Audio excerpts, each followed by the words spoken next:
नमस्कार, एसटीवी में आपका स्वागत है। आप देख रहे हैं सुतेता टाइम्स। जुड़े रहिए हमारे साथ, आपको दिखाते हैं उत्तर प्रदेश से कुछ खास खबरों की झलकियां। एमआईएम के प्रवक्ता असीम वकार ने निवर्तमान भारत के प्रधानमंत्री पर साधा निशाना। असीम वकार ने कहा, ये जंग शिया वर्सेस सुन्नी नहीं है, ये जंग यहूदियत वर्सेस इस्लाम है। कहा कि ये जंग ग्रेटर इजराइल बनाने के ख्वाब को पूरा करने की जंग है। साथियों, ये आपको खुद तय करना है कि आप इस्लाम के साथ हैं या यहूदियों के। असीम वकार ने बताया कि बीजेपी के पूर्व प्रधानमंत्री ने कहा था, ये अवैध कब्जा की हुई अवैध लैंड है। वहीं आज उसी पार्टी के दूसरे प्रधानमंत्री इसको फादर लैंड बता रहे हैं। आपको ये भी तय करना है कि आपके लिए ये कौन सी लैंड है। आज ईरान पर हुए हमले को 5 दिन हो गए। कोई बता रहा है ये शिया वर्सेस सुन्नी कंट्रीज की लड़ाई है, कोई बता रहा है परमाणु बम बना रहे थे इसलिए लड़ाई है।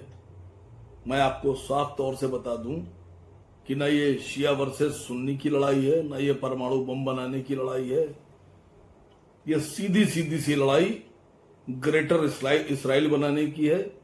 ये लड़ाई शिया वर्सेस सुन्नी की नहीं है, ये लड़ाई यहूदियत वर्सेस इस्लाम की है। मैं बहुत साफ तौर पर आप लोग को कुछ बातें बताने के लिए आया हूं।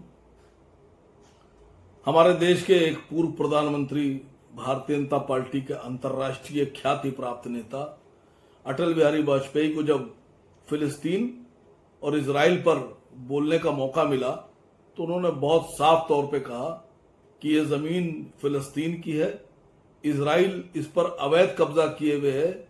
जिसको इजराइल अपनी जमीन बता रहा है, दरअसल वो अवैध जमीन है, अवैध लैंड है फिर इजराइल की। आज उसी पार्टी के एक नेताजी कह रहे हैं फादरलैंड। अटल बिहारी वाजपेयी ने कहा अवैध लैंड खाली करना होगी, और बीजेपी के दूसरे नेता, देश के प्रधानमंत्री बता रहे हैं फादरलैंड। अब उनकी बात करता हूं जो लोग कह रहे हैं कि शिया वर्सेस सुन्नी की लड़ाई है। नहीं है शिया वर्सेस सुन्नी की लड़ाई, ये यहूदी वर्सेस इस्लाम की लड़ाई है। आपको तय करना है कि आप यहूदियों के साथ खड़े हैं या इस्लाम के साथ खड़े हैं। और जो लोग मेरी बात को इनकार करेंगे मानने से, मैं उन सबसे एक सवाल पूछ रहा हूं कि जिस वक्त सद्दाम हुसैन की हत्या की गई, यही अवैध हथियार, नाजायज हथियार बताकर, जानलेवा हथियारों का बहाना बनाकर, तो मैं उन लोगों से पूछ रहा हूं सद्दाम हुसैन कौन थे, शिया थे, सुन्नी थे, किसने मरवाया? दूसरा, मैं साफ तौर से फिर एक सवाल पूछ रहा हूं उन्हीं लोगों से जो शिया सुन्नी की लड़ाई बता रहे हैं। कर्नल गद्दाफी की हत्या हो गई, कर्नल गद्दाफी को गद्दी से बेदखल कर दिया गया, कौन थे कर्नल गद्दाफी? बताइए मुझे। मैं उन्हीं लोगों से पूछ रहा हूं जो शिया सुन्नी की लड़ाई बता रहे हैं कि वो अपने गिरेबान में झांके और जवाब दें कि फिलिस्तीन में 1 लाख लोगों का नरसंहार हो गया, नरसंहार मैसेकियर कर दिया यहूदियों ने, इजराइल ने। कौन थे जो 1 लाख लोग मरे हैं? वो शिया थे या सुन्नी थे? और ये जो अपने को सुन्नियों का लंबरदार कह रहे हैं, सद्दाम हुसैन की हत्या पे ये यहूदियों के, अमेरिका के साथ थे। कर्नल गद्दाफी की हत्या पर ये लोग यहूदियों के, इजराइल के और अमेरिका के साथ थे। फिलिस्तीन के नरसंहार पे, बच्चों के, औरतों के, बच्चियों के नरसंहार पर ये सब, ये सुन्नियों के जो अलंबरदार अपने को कह रहे हैं, ये सब के सब इजराइल के साथ थे, यहूदियों के साथ थे और अमेरिका के साथ थे। और आज इनको सुन्नी और शिया दिख रहा है।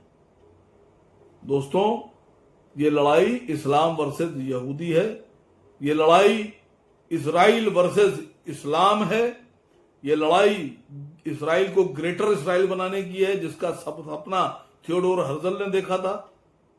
और आज भी जो ज़ायनीज़ हैं, जो यहूदी हैं, वो इसका सपना देख रहे हैं ग्रेटर इजराइल बनाने का। और सबसे बड़ी बात, अमेरिका एक गुंडा कंट्री है, क्रिमिनल माइंडेड कंट्री है। ट्रंप पूरी खाड़ी में अपना कब्जा कर रहा है और अपने हुक्म चला रहा है, अपने आदेश चलाएगा। पूरी खाड़ी पर अपना खुद का कब्जा करने के बाद वो अपना एक चौकीदार, अपना एक थानेदार, अपना एक दरोगा अपॉइंट करेगा, और उस दरोगा का नाम है इजराइल, बेंजामिन नेतन्याहू। मैं दोस्तों बहुत मादरत के साथ आप लोगों से कह रहा हूं कि अगर आप मुसलमान हैं तो आपको अल्लाह का हुक्म तो सबने सुना होगा, कुरान शरीफ में है कि ऐ ईमान वालों, ऐ लोगों, तुम में से जो शख्स इन यहूद और नसारों का दोस्त है तो जान लो वो तुम में से नहीं है, वो इन्हीं में से है, इन पर कभी भरोसा ना करना।